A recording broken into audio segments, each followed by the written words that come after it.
Ladies and gentlemen, always a pleasure to meet you once a week, and every time we have an excellent speaker who builds up our knowledge. Today we have Mr. Manish Tiwari. Mr. Manish Tiwari is a well-known figure and face.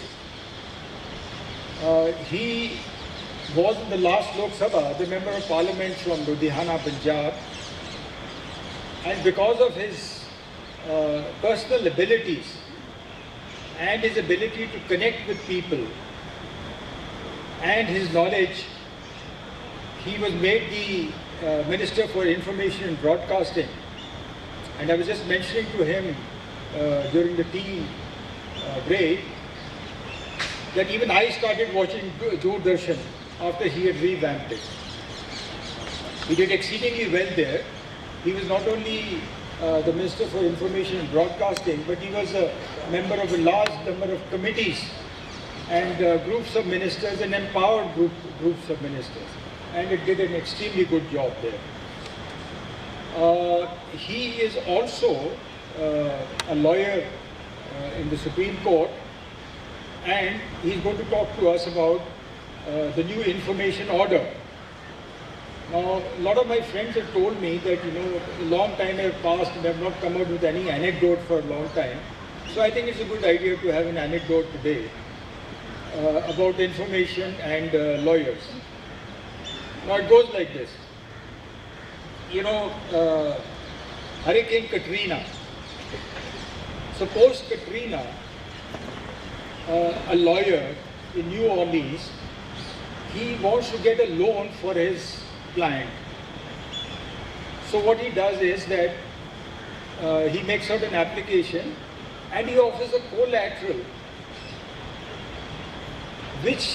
whose title he makes sure that it is perfected till the year 1803.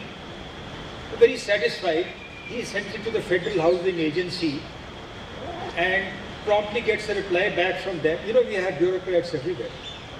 And the reply comes that we are very impressed with what you've done till 1803, but we would like to know the status of this property and the title since it is its inception.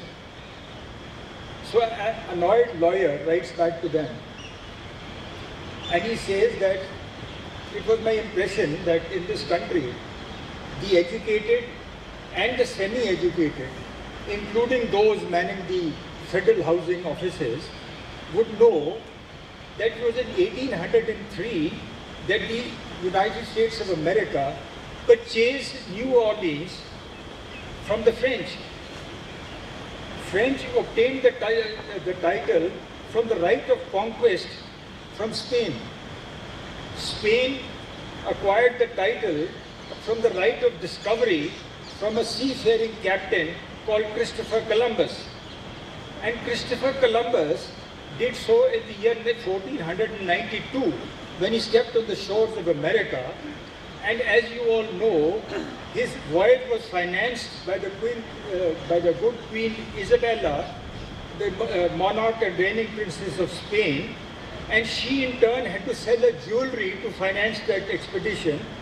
And being a pious lady, she had taken the okay from the Pope, and the Pope, as you know, is the emissary of Jesus Christ, and Jesus Christ is the Son of God, and God, when he did that big bang, he must have thought of this little property somewhere in New Orleans in Louisiana.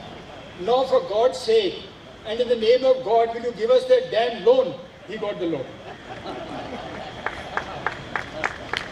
So on this happy note, we request Mr. Manish Tiwari to talk to us about the new information order and how it's impacting societies and nations.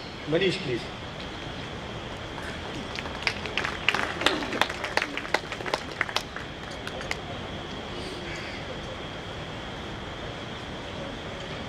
General Oban, ladies and gentlemen, first of all, it's my great privilege to be here in this very august institution which dates back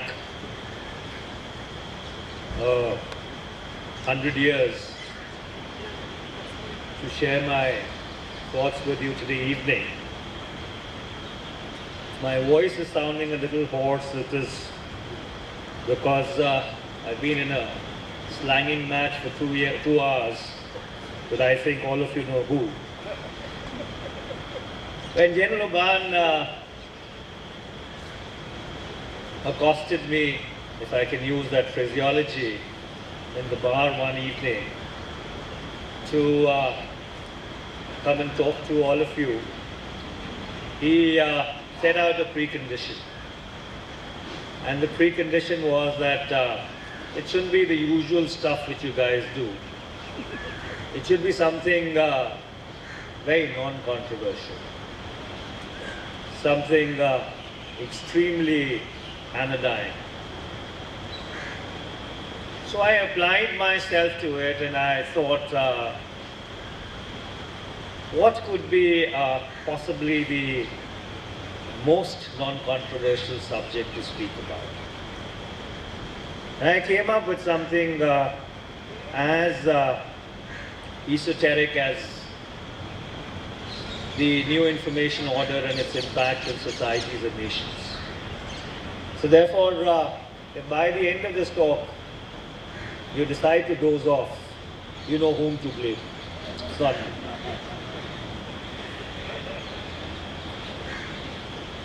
You know, in the past 3 decades,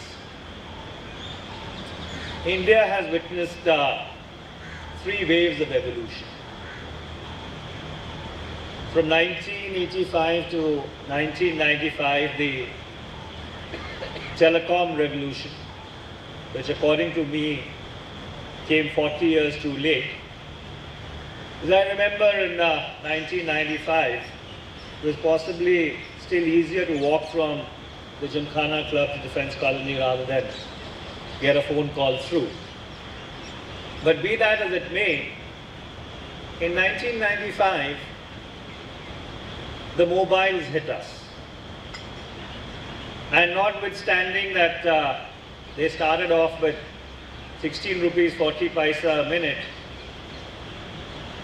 in less than 2 decades, you today have 952 mobile phones in India and growing every day. And then, in the year 2000, the 3rd wave hit us. And that was the internet. And with the 243.2 million Indians on the net out of 3 billion worldwide, that's the one evolution that has made the most profound impact on societies and nations. Interestingly, the internet, which is a creation of the humankind, is unfortunately least understood by the people who created it. And at times it is ironic that people want to understand God's creation, but they can't understand what they've created themselves. The internet was perhaps the most audacious experiment in anarchy, and it has succeeded wonderfully. It represents the largest ungoverned space on planet Earth.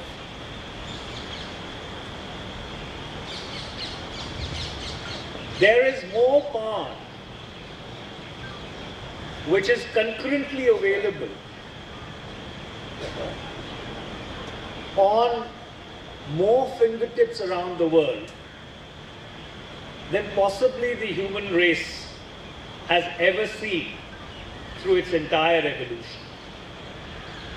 There is more digital content which is created every 2 days than from the dawn of civilization till about 2003. So what you have is a tale of 2 civilizations. a physical civilization which evolved over the millennia, and a virtual civilization which is still in the making. And at the intersection of these two will really lie the future of humankind. In 5 years' time from now, the virtual population of the world will outstrip the physical population. And therefore, what would it do? It would bring about the first clash between Westphalian states as we know them and people or citizens on the question of identity. Most states will find it very difficult to have millions of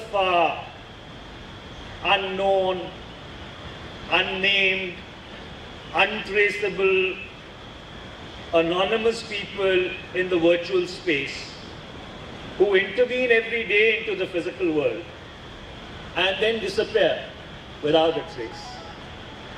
So therefore, ideally what every state would want is that your constellation of profiles in the virtual civilization, you could be X on Facebook, Y on Twitter, Z on Flickr, A on Instagram. The state would actually want to reduce that and link it to a physical identity. Now, from the state's point of view, it's absolutely ideal, because if you can track down an anonymity, perhaps it makes the job of governance easier. But then what does it do to the internet? What does it do to societies where anonymity becomes the only form of dissent? For example, if you live in the Belarus, or for that matter, if you live in some other totalitarian part of the world, the only way that you can fight the state and you can fight the system is through this process of anonymity, which provides you the insurance and the cover to be able to intervene in the public discourse. And therefore, citizens will have to decide whether they would like to surrender this anonymity, willingly or kicking and screaming to the state. The other problem is going to be that as the world gets digitally connected, more than another 5 billion people come online in the next decade or so, or at least 90% of them, there would be a certain premium on verification. And if you are going to be unverified in that virtual civilization, you will rank so low in priority that you might virtually be anonymous. Now, of course, anonymity is what certain people would crave for or prefer. But this is a balance which is going to be difficult to strike between the citizen and the state as we go forth. And I think this is the first challenge which societies and nations are going to face. The second is going to be the challenge of virtual sovereignty. Throughout history, most states who have challenged the existing order have either done it because of ethnic persecution, religious bias, racial bias, or a feeling that their conception of nationality entitles them to a space in the Westphalian world. And having failed to do so, a lot of them may actually resort to creating virtual sovereignty. For example, you could have a nation consisting of the Roma people in the virtual civilization. People who have been persecuted throughout the ages in Europe. You may have a Balochi nation, a nation of the people of Kurdistan, even Kashmiris for that matter. And you would have physical states who would actually recognize these virtual states. They will set up their own ministries. The Minister for Interior would protect the cyber territory of, let's say, the state of Roma. The Minister of Defense would launch cyber attacks. The Minister of Trade will encourage, or the Ministry of Trade will encourage e-commerce. And they would even have their own unique currency. They would hold elections, elect officials. And you may require a visa to also get into that Roma virtual space. So a form of visa would also emerge on the internet in the years to come. So therefore, you would have physical nations as we know them, 177 or 180 at the last count, and also virtual nations existing cheek to jowl, but existing in a state of tension. And then it brings us to the question, what if these virtual nations and the physical nations decide to go to war? At what point in time does a cyber attack get qualified as an act of war? For example, George Bush, when he was the President of the United States of America, he authorized the creation of a worm called Stuxnet. All of us have heard about it. It had a predetermined purpose to target Iranian nuclear facilities. Essentially, make the centrifuges spin at a speed whereby they get out of control and destroy themselves. President Obama, when he came to office, actually took the program forward. And it turned out to be successful. President Ahmadinejad is on record saying that it caused a lot of damage to the Iranian nuclear program. Unfortunately, given the asymmetry, or fortunately given the asymmetry between the United States of America and Iran, you did not see a retaliation. But supposing tomorrow certain adventurers from India decide to commandeer the nuclear command and control program of Pakistan, or for that matter China,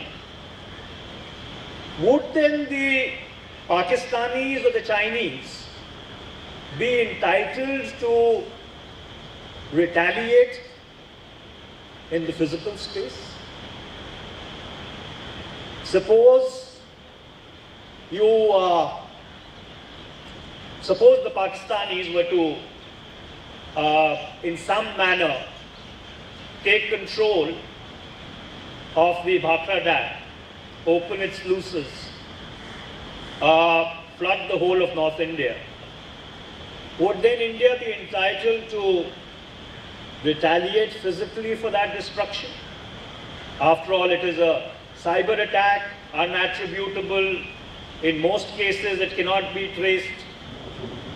And these are going to be real questions as we go forth with your entire airline transportation system, your water, your sewage, your civic facilities, not to talk about the more sensitive stuff of governance, actually all being online and digital. So therefore, the moral of the story is that the world will have to evolve some rules of engagement whereby cyber attacks will have to be limited to hacking each other's websites and no more.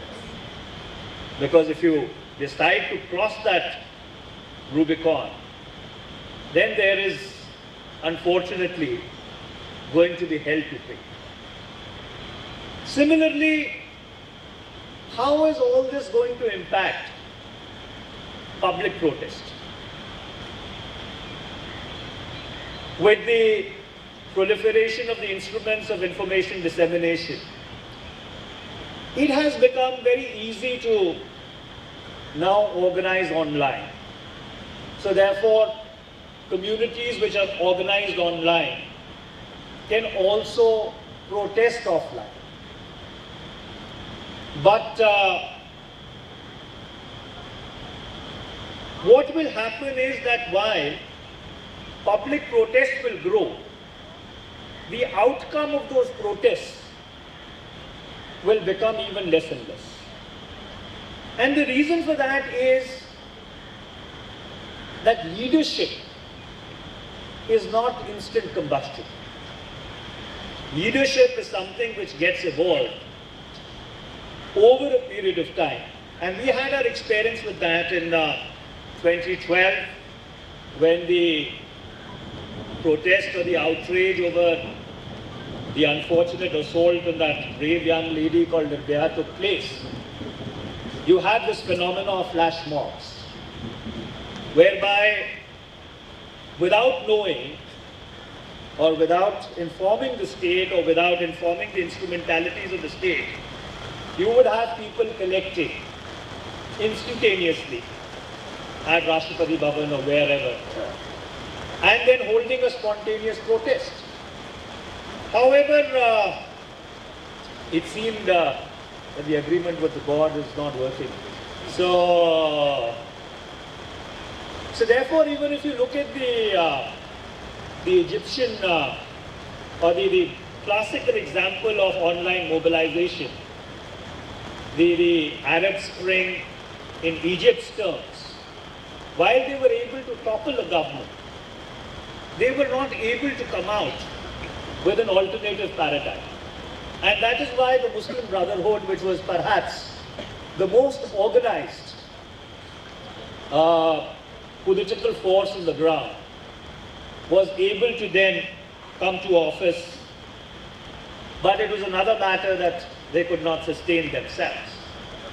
So in the years and days to come, the entire nature of public protest, or at least insofar as the organization of public protest, is going to go from offline to online. Similarly, the entire contours of terrorism will change. Today, the internet is the most potent radicalization, recruitment, indoctrination instrument available to non-state actors who challenge the existing order. And destructive knowledge is freely available. For example, the wherewithal to assemble improvised explosive devices. Similarly, you will have a huge problem because we can move inside.